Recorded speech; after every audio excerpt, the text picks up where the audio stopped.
Good morning, everyone, from Arklahoma today here on KFPW, the Marshall 1230. As promised, Congressman Tom Cotton is joining us now. He's in state, and several things follow him to Arkansas. The top stories around the world. Good morning, Congressman, Senator now. Morning. It's great to be back on with you. Happy to have you. Senator Tom Cotton with us. And where are you? Around Danville? Where are you? I'm actually still home in Dardanelle, chasing after my little son. There you go. I'm heading down to Camden. We'll be in Camden all day long. We've got a couple events at the defense facility there to celebrate the workers who make the munitions that help keep us safe overseas. Well, speaking of safety, that's been something you've been watching very lately with the attacks in Brussels and the response of the United States against ISIS. You've had some concerns. Well, I'm deeply concerned. I think most Arkansans are. They realize that we're not winning in the war on terror. Groups like the Islamic State and Al-Qaeda control more territory than they have at any time in the last 15 years. And they're continuing to show not just their desire, but their ability to launch attacks in Brussels and Paris and San Bernardino. We can't win this war on defense. We have to win it on offense, and we have to take it seriously. President Obama reportedly thinks Americans should get over their disproportionate fear of terrorism, that more Americans die in bathtub falls or deer collisions every year. It may be true, but you can't weaponize a bathtub fall, and deer aren't plotting in the woods to get nuclear weapons to figure out how to kill thousands of Americans. And again, when we look at this to try to find out who's really responsible in ISIS, we don't want to go overboard with persecution of any religion just because it has some different views than we have. That's right. This is a bit of the law of large numbers. There's about 1.6 billion Muslims in the world. The vast majority of all those Muslims, wherever they are, the United States, Egypt, Bangladesh, Indonesia, they want exactly what you and I and your listeners want. They want a family, they want a job, they want a secure life and prospects for a good future. But a very small percentage of those do support jihadist ideology, and a smaller percentage of those are willing to commit acts of jihadist terror. And a very small percentage of 1.6 billion is a lot of people out there that we either have to kill and capture if they've become radicalized and joined the Islamic State or Al-Qaeda, or that we have to deter from ever taking that step because they do fear that they will be killed or captured. Senator Tom Cotton with us, former military man, and we look at the headline in the Democrat Gazette today, Nuclear Terrorists Focus of Summit. It says 50 nations are gathering in Washington to look over the prospect of terrorists unleashing a nuclear attack on a major Western city.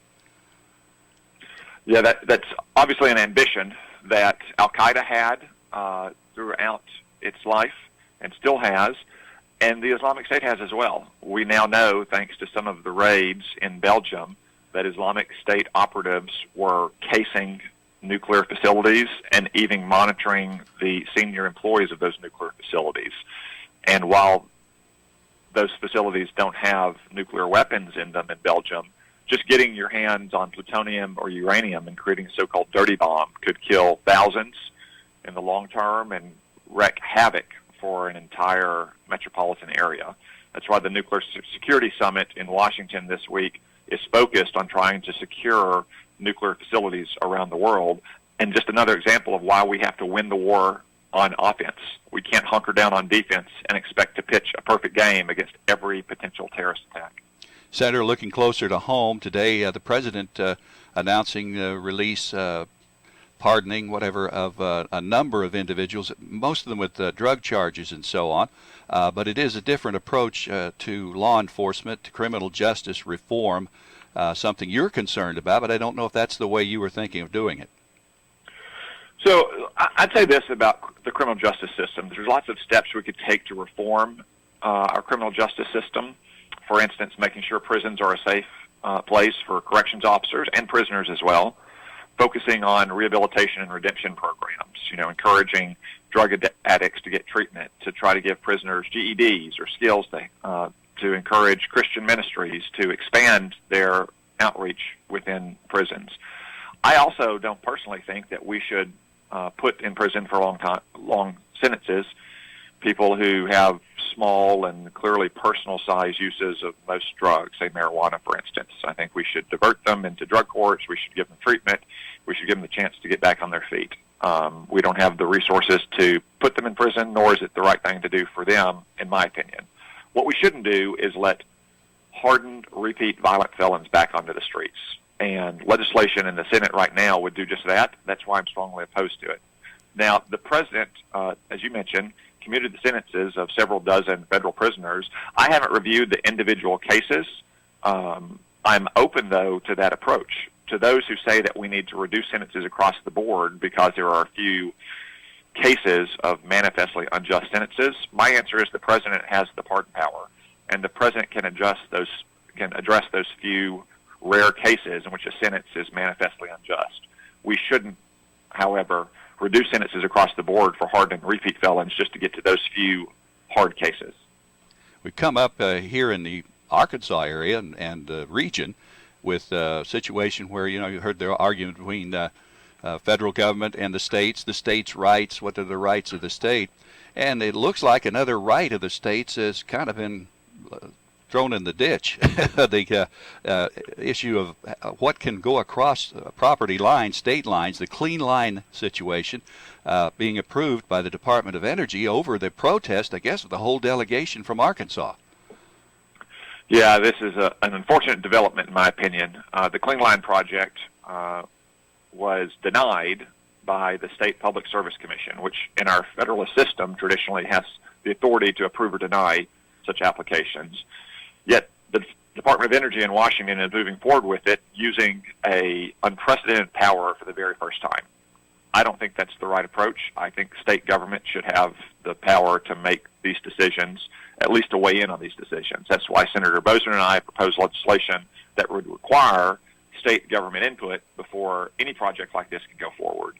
We'll also be monitoring the progress on this specific application to ensure that every T is crossed and every I is dotted. And as we move forward into a new presidential administration, we'll take the opportunity to revisit the decision so Arkansans can have their local and state officials speak for them, as opposed to the Department of Energy in Washington, D.C.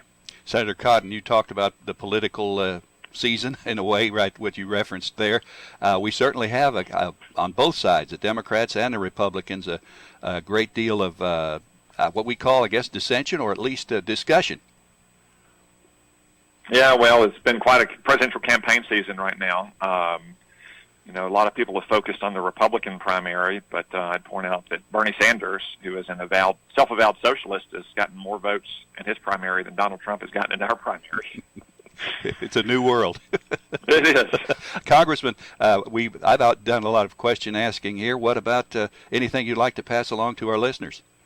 Well, I just want to say thanks to all your listeners for their continued support and prayers. It does make a real difference. I appreciate the kind words I hear from Arkansans all across the state on a week like this when I'm traveling the state. And also whenever Arkansans are writing or calling in to my office or coming to visit us in Washington, and I hope they'll do that. If they can find out how to contact us in any of our offices in Arkansas or Washington, if they just go to our website, cotton.senate.gov. Again, that's cotton.senate.gov. Yeah, I'm seeing several websites. I see one here that has very nice scenes of Arkansas on it, and a lot of discussion of different things you're doing, but beautiful scenery. Well, it's a beautiful state, and it's a true honor and blessing to be able to represent it. Senator, thank you for joining us today. Thank you. Appreciate it. All right, sir. That's Tom Cotton.